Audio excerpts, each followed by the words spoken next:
So you can choose a prospecting angle that's based on keywords Yep. that you want to rank on, or you can choose a prospecting angle that's based on the topical relevance. Link you are going to approach it, it's actually kind of a quality link which can really give a kind of a benefit to the client website.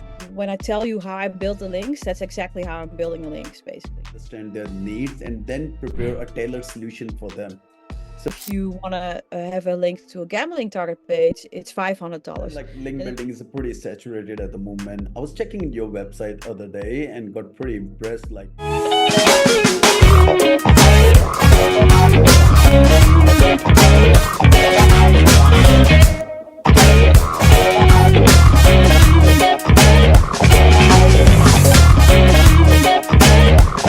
hey, what's up everyone? Welcome to another exciting episode of the Agency Growth Lab. And today we have a special guest who has made significant plays in the SEO link building world. Joining us is Bibi Raven, the founder of bbuzz.com, a link building agency and a supermom who prefer to work remotely. In today's episode, we'll deep dive into the Bibi's unique approach to the link building, team model, how she's leveraged different kind of tools to maintain top-notch SEO results for her clients. So welcome to the show, Bibi. How are you? Yeah, I'm good. I have a little bit of a headache, but other than that, I'm okay. Oh, that's all right. All right. So, maybe just a quick one. I mean, just tell a bit about yourself. How did you get into this link building world? To be very honest, I know it's a very saturated thing, but I haven't seen too many girls, to be honest, in this one who is actually going up that far. So you're doing absolutely great. I was checking your website. I was checking in the different YouTube as well. So how did you get into SEO and especially link building? Actually, there are a lot of great women that build links. Oh, yeah. So you should check out Stacy McNaught. She's really good. Giselle Navarro, Alexandra Takalova, Judith Oh, Lewis. cool. So there are actually a lot of female link builders. Is that? That's Um, super excited. Woman yeah, power. yeah. Um, but how I came into link building goes pretty far back, basically. So I was working as a social media marketer, Yeah. and I was already working remote. So I've always worked from home. Well, not always, but for a really long time. Yeah. And then I had a baby, and I didn't want to. Well, I went to a daycare where he had a spot, Yeah. like I could bring my kid there and then work. Um, but it turned out, but I didn't feel good about it, so I didn't let him stay there. Mhm. I never brought him there. And then I think a year later or something, it turned out that the person that was taking care of the babies, they were actually part of a pedophile porn network. Yep. Yep. It's called, and he was called the Monster of Riga. Oh, yeah. So I definitely knew that I wasn't gonna go for the nine to five office gig or something like that. So I looked up how to make money online, and then I started building affiliate sites. Oh, yeah. And I met some friends there, and they actually were my first clients because they didn't want to do link building. So they asked me to build links for them. And that's how my business started. I basically rolled into it. Oh, that's super good. That's super good. Yeah. So Yeah. like link building is pretty saturated at the moment. I was checking your website other day and got pretty impressed like you how you kind of go about telling the people to actually touch base with yourself, do jump on a call, try to understand their needs, and then prepare a tailored solution for them. So yeah, tell us a bit about the BB Buzz. I mean, what kind of what separates you exactly from the crowd in that way? Um, I think in link building, it's kind of hard to know exactly how the people are building the links actually. So Mhm. a lot of link building agencies, they actually have other companies white label for them, or they say they do cold outreach, but they actually buy from marketplaces. Yep. And I think that what I try to do is to be as transparent as possible. So uh, when I tell you how I build the links, that's exactly how I'm building the links, basically. Oh, yeah. And yeah, so it's not nothing special really. It's just being transparent about it. Yep. And Yep. in online marketing, that's unique. Oh, yes. not unique, but it's rare. Oh, yes. No, gotcha. So when it comes to, I mean, like assessing a link, if it's a quality one or not. So let's say you are doing an outreach for it, and then how do you make sure that the link you are going to approach it, it's actually kind of a quality link, which can really give a kind of a benefit to the client website? Is that something you go after some kind of a metrics? Is that a gut feeling, or is that you go with and the overall domain authority kind of a thing, that or domain relevance in that sense? Yeah, it's a lot of things. So it happens usually in three phases. Mm-hmm. So when we build a prospect list, they have to be relevant to the audience of the client. So you can do that in a lot of different angles. So we call them prospecting angles, right? So you can choose a prospecting angle that's based on keywords that Yep. you want to rank on, or you can choose a prospecting angle that's based on topical relevance, Oh, so yeah. not necessarily keyword, or you could prospect based on sharing part of an audience. So, Mm-hmm. for instance, a garden website shares an audience with a website that talks about sustainability. So there's an overlap there, right?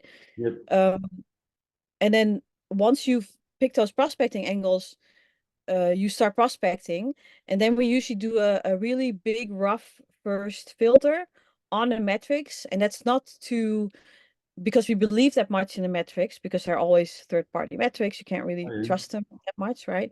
But it's just to make the list smaller. Mm-hmm. And then before we do outreach, we check every site with their eyeballs.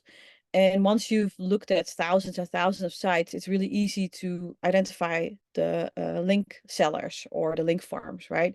Yep. So if a site has a right for us in the navigation, it's a no for us because that's Oh, yeah. usually a link seller. Yeah.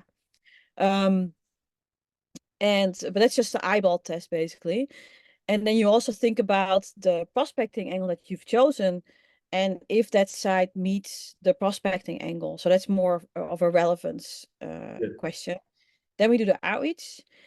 And then once a reply comes back, then also the way a site owner replies uh, informs your decision as well. So let's say if somebody replies like, "Oh, you can have a link for $100," and if you want to have a link to a gambling target page, it's $500. Then it's an immediate no for us because that means they don't care about their site. They just care about, selling links basically. Selling links.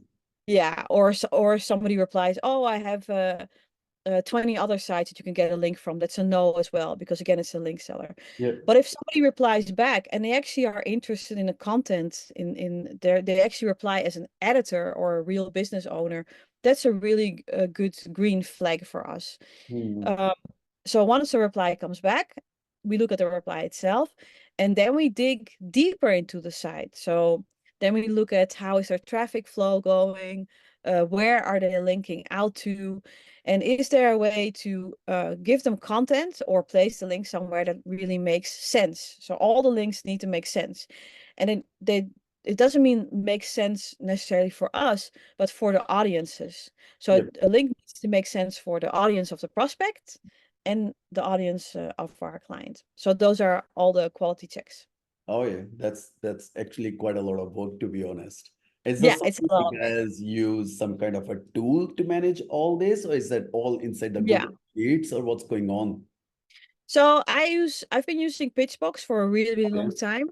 Yep. And it's really cool because I've been using it so long that now I also talk to Pitchbox a lot Yep. about, new features and Yep. how to improve processes and all those Yep. things. So I kind of feel like it's almost part of me, Oh, yeah. Pitchbox. And but to visually inspect sites, you really need a human. So we always have people I that look agree. at the sites Yeah, because that's I we've agree. we've been trying to do tests with AI. So Yep. for instance, AI would look at the relevancy and if there's a blog or content section or not, and it's not great yet. So, but Yeah. that will at some point happen. Exactly right. But AI is actually getting clever day by day. So yeah, Yeah. you know. So you said like right for us. you guys try to figure out that, hey, there is a right for us. It's a big no, let's stay out of it. Yes. But sometimes, some bloggers, they're pretty clever. They don't really put the right for us in their navigation bar as well. So what do you guys do in that case? Yeah, so it's variations, right? So all the variations, contributed guest posts, Yeah, all those things. So you just check for all those variations. yeah, true. And when you said you guys don't purchase links, is that what you said? No, we do also buy links. So sometimes when an editor will say, okay, we can work together, but I do ask a processing fee or something like Yeah, that. Then we look at the site closer, because just because they're asking for money doesn't mean that it's a bad site, but that yeah. means you have to pay really close attention. Okay. It's always a little bit of a risk because once a site starts asking for money, they might care more about the money than about their site or about their actual company. I Yeah, think one really great thing to avoid that is to reach out to sites that are an actual business. So they actually sell products or services. yeah. If they make money with just their content, then they are more likely to, lower their criteria at some point and start selling links to anyone. Yep. And moreover, we never know. I mean, like today, you guys are giving them the money and then get the link secured, and maybe it's a next Google algorithm gonna come and the site gonna tank, which we guys have seen it during this helpful content update as well. And is that something you have the clients or something come up and say? Because sometimes we get into the weird world as well, where the people they say, "Hey, we paid that much money, but the link didn't really stick, or maybe the website traffic has gone." No, I mean to say, how do you go about finding out that, hey, this is a good client I want to work with, or maybe this client should not be the one because it might gonna be a trouble for me in the future, that you're gonna Yeah. show the links. So They're gonna say, hey, I don't want this kind of link. It means all your work, all energies is going to waste for that one. first question, like if it's a good or bad client. So when a lead comes in before they become a client, Yep. I send them a list of 25 questions. Mhm. And from those questions, I can see not necessarily if somebody's a bad or good client, but if it's a project I can work with. Yep. Because I'm not the right link builder for all the projects out there, right? And Yep. vice versa, not all projects or clients are for me. And that's a really good way to manage client expectations. So Yep. yeah, so that's how we filter out the leads that are probably not the right clients for us. Yep. So based on the questionnaire, you guys filter out like what kind of clients, how much effort we need to put it in for that. No, no, Hmm. no, whether or not we're going to take on the client or not. Okay. So you It's a said, qualifier. Yeah. yeah. So the, So the list of questions is a qualifier. all right. So just Yeah. something out of curiosity, I really want to know, like 90% of the link building companies I come across is something they slap on a big pricing tables on their website. But in your Yeah. case, you prefer to talk to the client first, understanding the need, and then providing a solution to them. Why is that? Why is No, that's not. No, I do a base price. So there's a set price. It's on the site. So okay? it's yeah. So I price per 10 links, and Okay. it's a set price regardless how the link was gotten, or or what the metrics are, or what kind of link it is. Okay. So how That's it's gonna happen in that case where the blogger is actually charging quite a lot than what you are charging the client? How are you gonna make a difference in that case? yeah. So if we have to pay for a link, which we try to avoid, right? But if we have to pay for a link, that comes at our cost, so the client doesn't pay anything extra, Okay. unless it's a really expensive link, and we don't want to pay it. Then we'll tell the client, hey, look, this is this. They are selling this link. It's for this price. Do you want to pay it out of your pocket? And Okay. sometimes they do. So then they pay for it. Okay. No Yeah. worries. So gray niches. Some of the niches, they're really hard to challenging to actually secure a link as well. Yeah, I'm calling about like those like pharma, casino, adult niches as well. So what's your take on that one? Do you guys take that kind of niches, or is it kind of a challenge to secure backlinks for that? Well, if it's a niche I don't feel comfortable with, that like gambling, for instance, then we don't do it. So we don't take them on.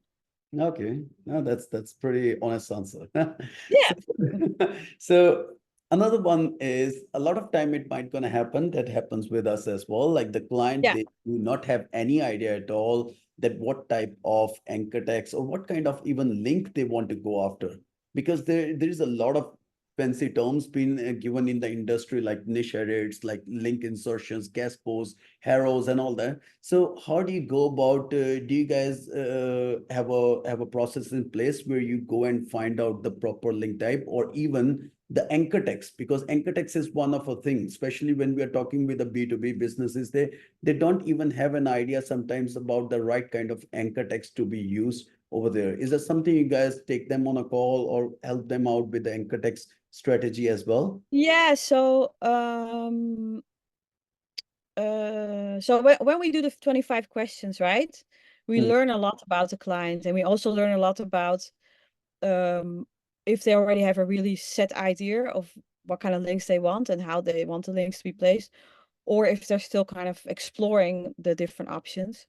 If they're still very exploring it, then we sort of take the lead, and we place the links uh, the most natural way, and we don't really overthink about anchor text or anything. It just needs to make okay. sense in the article itself. It needs to make sense with the target page as well. Mm, If I'm trying to do whatever exact match anchor text, and it's going to look very forced and awkward, I'm not gonna do it. It really okay. has to make sense. Yeah. Yeah. No, So um, we do have calls with clients, of course, and then we explain stuff to them. But we're also very open to their opinions, because a lot of clients that I have, they have an in-house SEO team, so I'm usually talking to an SEO. And then we kind of meet in the middle. So yeah, mm, no, yeah. that makes sense. Now, when it comes to multiple projects, running out the multiple projects, obviously you need a kind of a bigger team for that as well. How do you manage that? Is that how big is your team right now? I think we're now 22, I think. Yeah, Okay. it's And yeah. do you guys use some kind of like a CRM system for that, or is it all like in Google Sheets or something? How do you manage it? So yeah, we use Pitchbox, but they're going to release their own CRM, I think in 2 weeks or something. Oh yeah, So we're going to build up the CRM inside Pitchbox as well. And but right now we've been using ClickUp, and click with up. Yeah. yeah, and we also use Make to automate between Pitchbox and ClickUp. So that's Okay. yeah, that's what we use. So as I understand, at the moment, you guys are completely with Pitchbox. You're completely relying on that one. Or there are some other combination of tools where you using as well, like email finding tools or even email warm-ups or something like that. Or is that So something? Pitchbox does that all for you, right? Okay, So they do all that stuff. That's okay, also why I like it, because it's everything's in there. They have their own servers. They protect the email accounts. They throttle the email uh, that are sent out, so they make sure that you can't just blast a lot of emails out there. okay, yep, Um, and we do sometimes use well, we do, for if email is new, we do use the DMARC and the KIM and all that stuff. But we don't use, I don't think we use any external tools. I should ask my business partner, because he might know that. oh yeah, Um, but apart from that, we use Ahrefs, and Pitchbox also scrapes the internet, so you don't need an email finder or anything like yep. that. And Yeah. and you guys, BB Buzz is more, it's a link building agency. You guys don't really take Yeah. any kind of like SEO projects or that kind of things on board, isn't it? No, it's link building, but there's also a content component. So for every client, we do I think like 3 brainstorm sessions, and then we come up with ideas for linkable assets. And sometimes we create them ourselves, or we use a writer agency, SiteLink. They create them, and but most of the time the client creates them. But I have been experimenting lately with Midjourney and other AI tools to create linkable assets as well. Yep. So, so when it comes to those crazy pricing, is that something you guys normally say straight no to the person? Let's say you are going to outreach to some bloggers and the bloggers come up with, they don't have much traffic, but they feel like their blog actually be like $800 per link or $600, because that we see that kind of links as well. So is that something, how do you go about your negotiation price to them? Or is that you guys Yeah, play go about it, because it is really very hard sometimes to tell them yeah. could be the best price for your blog would be. So first off, I wouldn't call it crazy pricing, Yeah, um, because, well, first off, crazy is not a word you kind of want to use, but also a lot of marketers, they underestimate the influence they have on the market, yeah, right?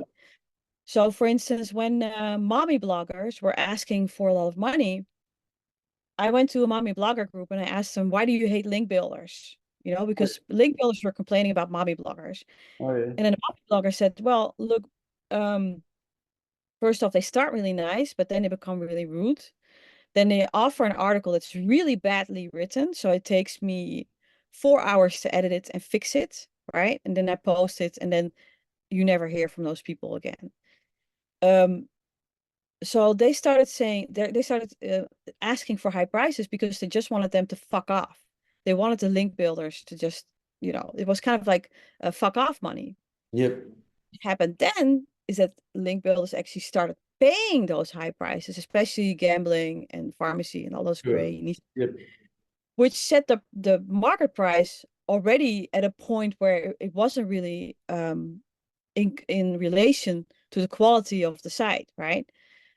So I wouldn't call those people crazy because that's just what we ourselves as marketers created. Then yep, the other side of that is that a lot of SEOs they flipped it around. So they started building sites to sell links, and mm-hmm, they also asked for high prices. yep, So I think it's always important, when we complain about the others doing something, that we also play part in that whole process. It didn't just come yep, out of nowhere. Same thing with Hado. Hado is ruined at this point. yeah, They're starting to bring it back, like with Connectively or something, and then asking prices, to be able to send a quote or stuff like that. So they're trying to make it healthy again. But yeah, but then to answer your question, so what do I do then? Is I never push, I'll just say, hey, it's a little bit too high, I know you put a lot of time into your blog and I really appreciate it, but maybe we can bring it down a little bit. If not, totally cool. So I never push. I just go very laid back, and I don't tell them that I don't think it's worth that price, because I think that's kind of rude. yeah, And see, when you keep it really laid back and charming, and you're also like, it's up to you, then they come back with a lower price.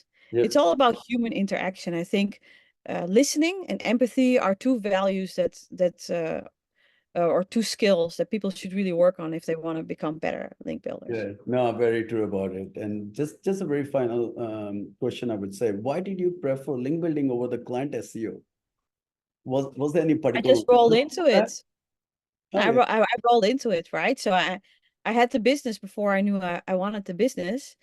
Um, but after that, it's a simple thing. It's just you specialize in something and that's all you do and that's it, right? Instead of and the other thing is also, I think when you build the links, you're not entirely responsible for the results, because the results also depend on the SEO efforts and everything they do on page and all that stuff. yes. And that's less stressful as well.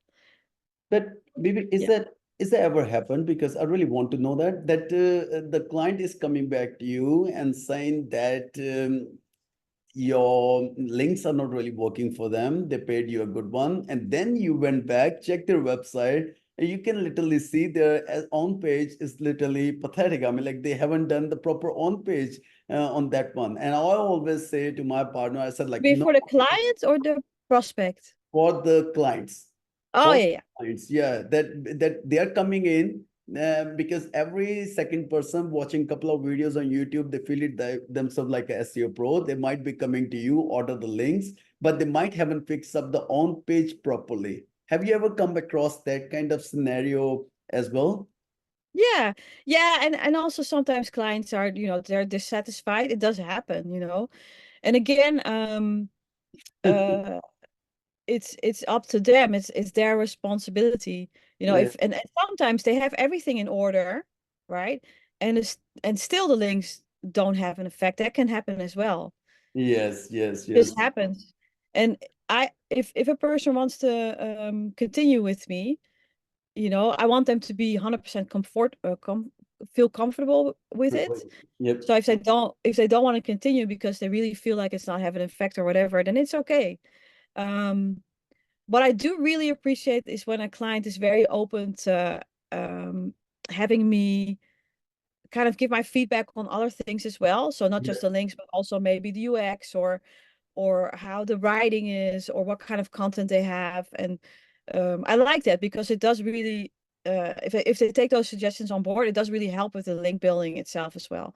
But I'm Right. not an on-page SEO expert, so I can only look from it from a kind of like a user perspective or a link building perspective. Yeah. Yeah, no, it's actually good. It's good to be honest sometimes. Like we can little tell them that hey, this is what the problem is. I'm not an on-page expert, but I think your page needs a bit of a better, I mean, like on-page criteria up here, the entities or whatever is missing. So, and there is no doubt that, like you said, the SEO is very dynamic these days, and especially if you're in a SEO, you need to be always on a foot all the time to learn the new strategies and all that. So I agree to it. And moreover, it's more easy to train the team on the process rather than get on the SEO learnings all the time for them. Yeah. Just a very simple thing is like if I was actually supposed to ask this thing before that EE88, you Yeah. guys are out to the to a blogger get a link secure to that. It's just a hypothetical scenario I'm putting in that. And do you guys put those factors or that kind of things like in your content piece as well? Or in short, if I ask, do you have a proper content marketing SOP as well for it? Or it's just like 500 words article, just send it to the blogger, get the link secure, report it back. Yeah, so it would be 500 words. It's usually a little bit more, but no, we actually don't have that. We should have that because I think that would even make it much better. Uh, Yes. However, a lot of editors they publish the article under their own name if we do Okay. guest posting, right? So it's not under the name of the persona or something that we're using, which is fine as well. So I guess it just has the EAT of the person that's Okay. publishing it then. Yeah. But No. yeah, I think it would be good if we had more EAT with the people that post the guest post, but we don't do that. Yeah, no worries. Yeah, no, thanks, thanks, Bibi. I really appreciate the time. Yeah. Yeah, and for the people who really want to know more about you, your services, what's the best place to connect with you? Just go to my site, bbuzz.com and Okay. or LinkedIn. Just All right. be the link builder. That's it. Sure, for sure. I'll Oh yeah, put. wait, I remembered something. I'm speaking in Canada in October. Oh yeah. It's not, I think Steve is on a conference of Steve Toth, Tip top. and Yeah. I don't think as of the date of this recording, he hasn't published it yet. He was gonna publish it today, but he hasn't yet. But yeah, Oh yeah. 4th of October in Canada. Oh yes. No, Yeah. that's gonna be an exciting one. There are a lot of I know like Steve is putting in a lot of effort. It's I think it's SEO IRA something like that. Yes, That that's it. Yeah, SEO yeah. IRL. Yeah, Yeah. IRL. Yes, he's putting in. Yeah. But Steve, I met him at Chiang Mai a couple of times, Oh, and he's cool. kind of a pretty smart guy.